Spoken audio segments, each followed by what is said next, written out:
Aujourd'hui, je vous présente le plan pour que Myrtille ferme sa gueule.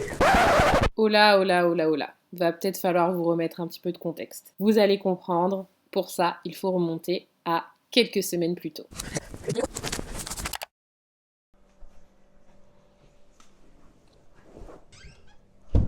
Aucune idée si la lumière ira bien ou pas. Les amis, aujourd'hui, on va parler de mon anxiété. Et ça me saoule de devoir encore aborder ce sujet, parce que pour moi, j'étais dans un chemin où l'anxiété commençait à être du passé. Madame Anxiété a décidé de faire un comeback en fanfare, évidemment. J'ai vraiment mis beaucoup d'énergie dans la guérison. Et même si depuis que j'ai commencé tout ce travail, j'ai eu des petites phases anxieuses, et je vous en ai parlé, mais depuis quelques semaines, je sens que je suis de retour dans un cycle dans lequel je n'ai pas du tout envie de rester en fait. Depuis quelques semaines, je recommence à être trop dans ma tête. Depuis quelques semaines, je recommence à ne plus savoir me nourrir de manière normale. Depuis quelques semaines, je n'arrive plus à tenir un rythme de boulot. Depuis quelques semaines, je n'arrive plus à avancer sur les projets sur lesquels j'ai envie d'avancer. Depuis quelques semaines, j'ai l'impression que si je fais un seul faux pas, les gens vont me détester. Depuis quelques semaines, je suis revenue dans ce cycle où je suis incapable de dire non aux gens parce que j'ai trop peur que les gens arrêtent de m'aimer et de m'apprécier. Je suis revenue dans ce cycle où j'ai l'impression que, à tout moment, chacun de mes amis pourrait se mettre à me détester. Et pareil, j'en ai marre d'être de retour dans cet état d'esprit-là parce qu'il me bloque dans tout. Ça bloque ma créativité, ça bloque mon énergie, ça bloque ma confiance en moi, ça bloque mon appétit même. Et ça me saoule parce que j'essaye de créer du contenu, certes pour les étudiants, mais aussi du contenu un peu de développement personnel parce que c'est vraiment quelque chose qui m'intéresse. Sauf que du coup, à partir du moment où tu commences à donner des conseils de développement personnel, tu ne t'autorises plus à être mal. Et non, en fait, c'est pas comme ça que ça marche. Moi aussi, je me bats tous les jours avec mon anxiété. Moi aussi, il y a des périodes où je suis mal et je culpabilise. Je culpabilise de ouf. Donc voilà, ça va pas. Concrètement, c'est ça que je veux dire. C'est comme si à l'intérieur de moi, il y avait plusieurs moi. Il y a le moi hyper négatif, le moi anxieux, le moi qui remet tout en question. Je l'ai appelé Myrtille. Myrtille, je sais pas, j'aurais pu trouver un nom beaucoup moins mignon, tu vois. Mais c'est le moi qui existe que pour satisfaire les autres et qui n'existe pas pour elle-même. Je ne sais pas comment je vais faire, mais il va falloir faire fermer sa gueule à Myrtille, clairement là. Parce que ça suffit. Donc ouais, Myrtille, il est grand temps de... Ouais, faire fermer sa gueule à Myrtille, je trouve que c'est un bon plan. Aujourd'hui, je vous présente le plan pour que Myrtille ferme sa gueule en 5 étapes. Étape 1, vous la connaissez, c'est toujours la même, ranger.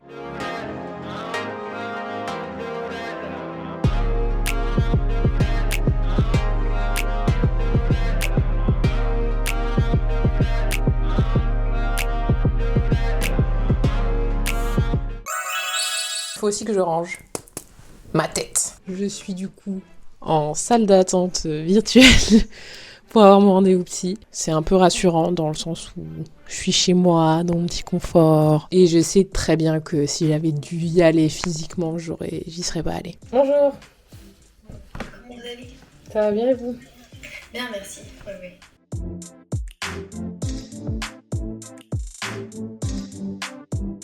Est-ce que vous entendez ce nez qui renifle? Et j'ai tellement pleuré. Mais du coup, je suis épuisée. Bref, le seul message que je peux faire passer, c'est que la guérison, c'est dur.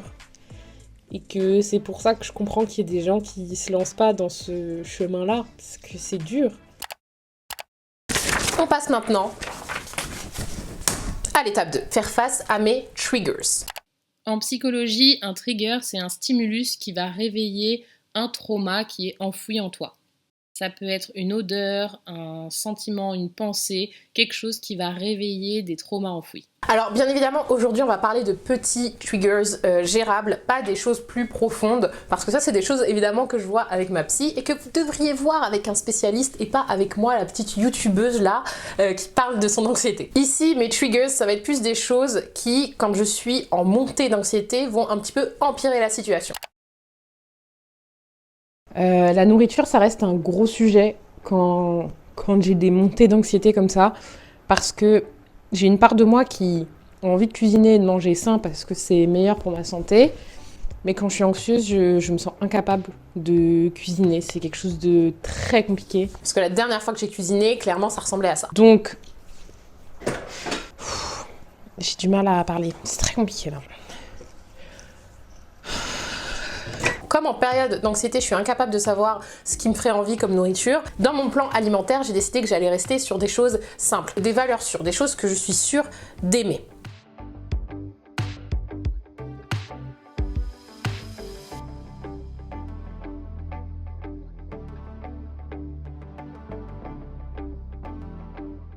J'ai mangé ce matin et c'était dur, genre, de manger. C'est un peu énervant, mais en même temps assez fascinant, dans un sens, de voir qu'un truc que j'aimais autant faire, juste à cause de l'anxiété, peut devenir genre une torture. Mais bon, on garde le cap.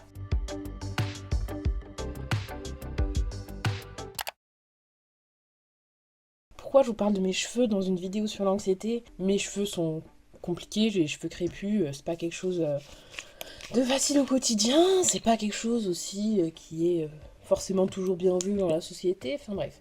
Mes cheveux, pourquoi c'est une source d'anxiété? Tout simplement parce que dès que j'arrive pas à me coiffer, on va dire, je m'énerve parce que je sais que je vais pas forcément me sentir bien dans ma peau. Je vais avoir l'impression, tu sais, que tout le monde me regarde, je vais avoir beaucoup moins confiance en moi, etc. Donc c'est pas mes cheveux en soi qui me rendent anxieuse. C'est la conséquence de pas réussir à me coiffer. Dès qu'il y a un petit truc comme ça, moi, dans ma vie, qui me trigger, j'appelle, j'essaie de trouver une solution comme je peux, tu vois. Donc là, mes cheveux, je me suis fait un méga tableau Notion. Oui, je fais des tableaux Notion pour tout. Quand je vous dis que j'utilise Notion pour organiser toute ma vie, je pense que vous n'imaginez même pas à quel point. Donc j'ai fait un tableau Notion avec, j'ai recherché les bons produits, quel type de routine je devais mettre en place, etc. Donc je me suis tout noté sur mon petit tableau Notion. Et faut juste que je me planifie du temps tous les jours en fait, pour m'occuper de cette crinière. Surtout que je sais que quand j'arrive à bien les coiffer, je suis hyper contente et je me sens hyper confiante et tout. Et c'est quand même un sentiment qui est cool, tu vois. Enfin, on va pas se mentir, sentir bien, sentir bien coiffé. Enfin, c'est des trucs débiles comme ça, mais c'est des petits trucs qui tous les jours prennent de l'importance. Et en fait, l'anxiété, souvent, c'est dans les petits trucs de tous les jours que tu peux la retrouver. Donc il faut pas négliger les petites choses de tous les jours qui peuvent paraître insignifiantes pour les gens qui sont pas anxieux.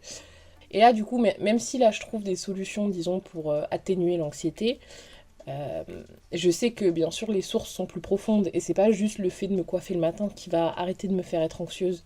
Non. Les causes profondes, j'y travaille avec ma psy, j'y travaille avec l'hypnotiseur, je peux y travailler avec d'autres spécialistes, on va dire, pas forcément seule.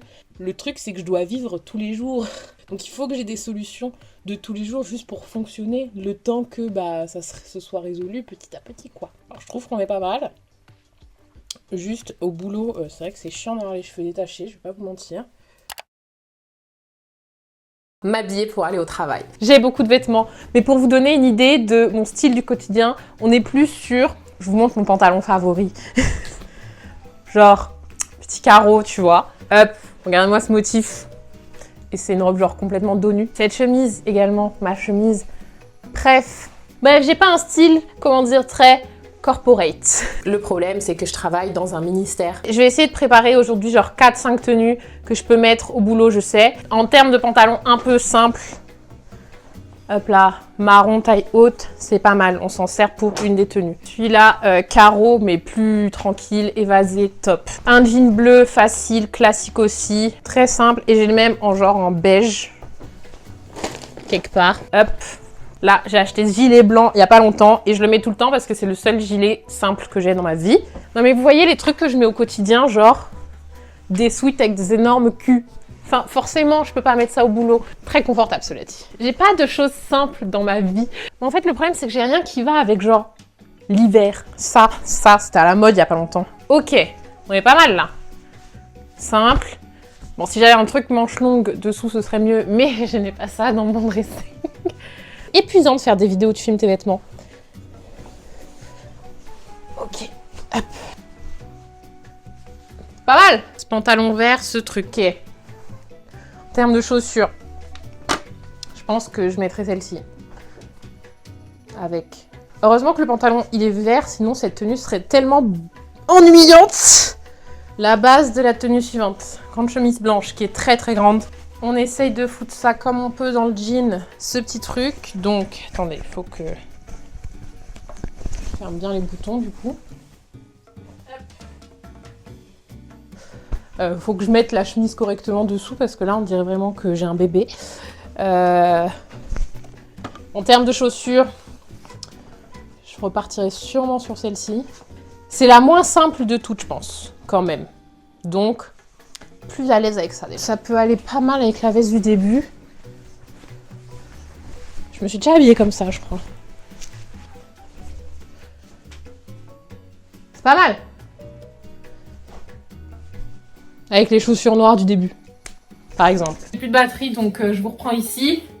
Mais la dernière tenue, bam, la base c'est ça. Ce pantalon marron qui est un peu évasé en bas. Vous n'avez pas vu du tout. Dans un monde où l'hiver n'existerait pas, je porterais sûrement ça avec des petites chaussures comme ça, là. Bam, et c'est plié, tu vois. Dans un monde où il y a l'hiver, je vais mettre ce gros gilet et des chaussures blanches. C'est épuisant de faire ça, je n'en peux plus là. Genre, les gens qui font des hauls et tout avec des try-on, là, comment vous faites dans la vie? L'étape 3, se focus sur ce qui compte. Dès que je suis anxieuse, mes priorités sont chamboulées. C'est-à-dire que toutes les choses qui sont normalement prioritaires dans ma vie, je les fais passer à côté, tu vois. On va se forcer à se concentrer sur les choses qui comptent. Développer Aled telle une super entreprise. J'ai envie qu'Aled devienne une entreprise à part entière. J'ai envie de créer un vrai truc. Je veux pas que ce soit juste de la création de contenu, je veux créer un vrai écosystème autour d'Aled. Et ça, c'est un énorme objectif que j'ai.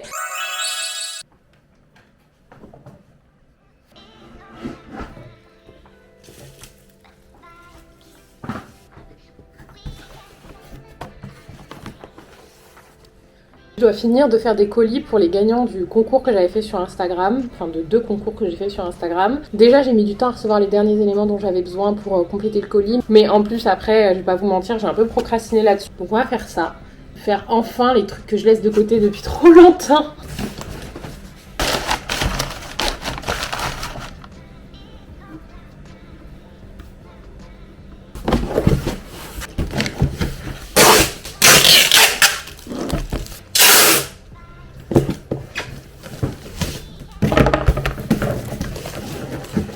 Gueule du truc.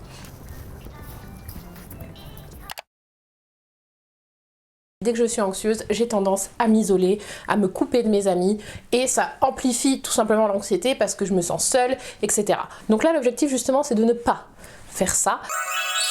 Je fais pas de... Ouais. J'adore, une grande star. Je fais la création de contenu pour Aled. Aled. Attends, tu veux que je fasse une nouvelle intro? Aled Inès, Aled Inès, Aled, Aled, Aled Inès, Aled Inès, Aled, Aled. Je te fais un hymne là. C'est un générique. Tu veux que je fasse une outro? Allez, ça fait. Bye bye Inès, bye bye Inès, merci Inès, merci Inès. C'est l'outro. À l'étape 4. Bouger ce petit corps, bouger, sortir de chez soi, ça apporte plein d'hormones du bonheur qui sont hyper cool et qui sont hyper importantes pour le corps et pour ton bien-être. Donc il faut que je me force à bouger, pareil, que j'arrête de ne rien faire.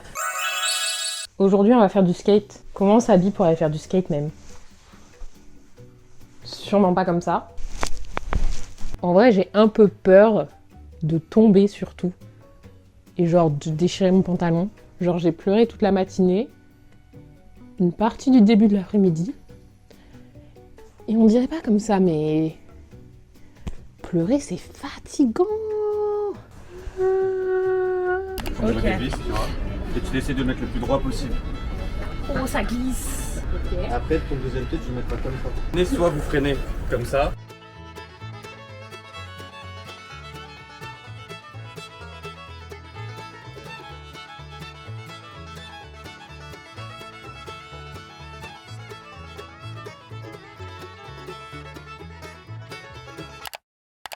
L'étape 5 reste la plus compliquée, c'est m'écouter. Que ce soit écouter mes émotions, apprendre à les vivre et ne pas juste les analyser. Écouter également mes envies. Parfois on fait des choses parce que ça fait bien au lieu de faire des choses parce qu'on en a envie. Ce plan a été mis en place sur plusieurs semaines, donc aujourd'hui je suis capable de vous faire un bilan et vous dire que ça va du coup un petit peu mieux. Myrtille a pas complètement fermé sa gueule parce que ce serait trop beau si en un mois elle pouvait fermer sa gueule, mais ça va mieux, j'ai repris des bons réflexes, c'est un travail de tous les jours. Et voilà, cette vidéo c'était surtout pour vous faire passer ce message que on peut faire des choses, oui, pour aller mieux. Ça c'est la grosse différence avec l'anxieuse d'avant que j'étais et l'anxieuse d'aujourd'hui. L'anxieuse d'avant se laissait bouffer par l'anxiété et l'anxieuse d'aujourd'hui se sent capable de mettre en place des choses pour ne pas se laisser bouffer par l'anxiété. Pas encore là.